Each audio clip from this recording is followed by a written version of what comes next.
Olá, estamos aqui com mais uma live eleitoral gratuita, desta vez direto do Parque Jacuí, Zona Leste de São Paulo.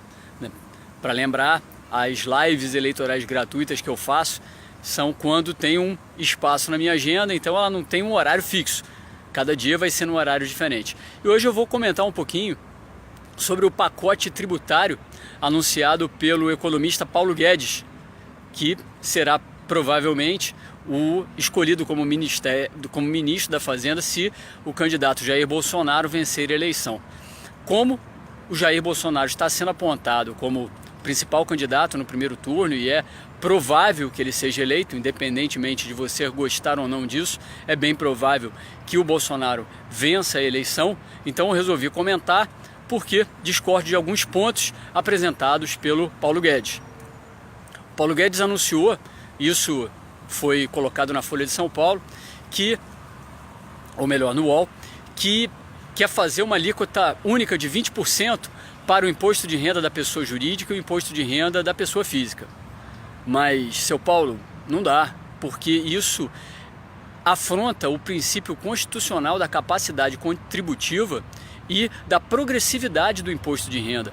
A gente hoje já briga para que o imposto de renda da pessoa jurídica seja progressivo. Quanto mais a empresa ganhar, mais ela pagaria de imposto. Mas eu não estou falando dos pequenos, não, estou falando das grandes empresas.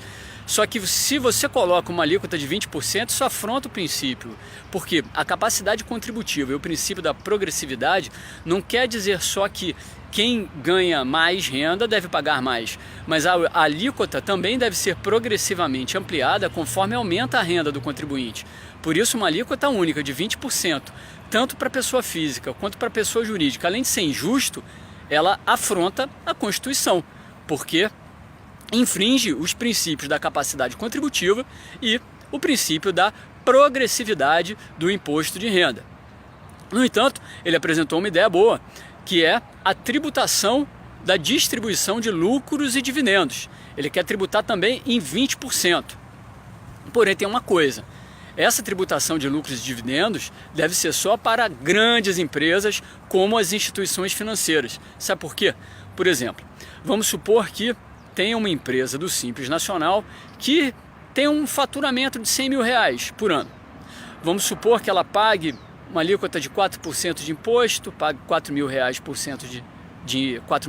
de imposto por ano, mas a lucratividade dela não é de R$96 mil. A taxa de lucro dela é bem menor do que isso. Então vamos supor que seja 20%, vamos chutar 20%, vamos chutar alto, né? Que essa microempresa tenha essa capacidade de geração de 20% de lucro sobre a receita dela. Então, R$20 mil por ano. Já que a receita era de 100 mil, vai ter 20 mil reais de receita. Bom, mas você vai tributar 20 mil reais de lucro com 20% nessa distribuição para o microempreendedor? É injusto. É uma alíquota muito alta para o microempreendedor, para um pequeno e médio empreendedor.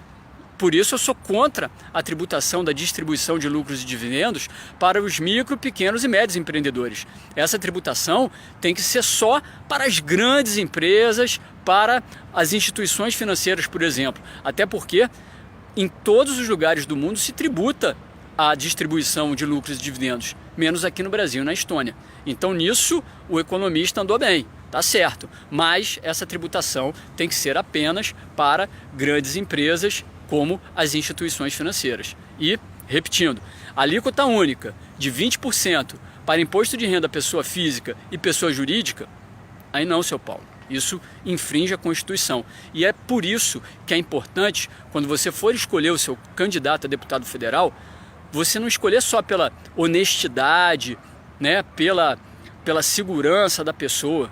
Essa pessoa tem que conhecer sobre aquilo que está falando, porque são os deputados federais, são os senadores que vão conseguir discutir os planos apresentados pelo Poder Executivo, pelo Presidente da República, por exemplo.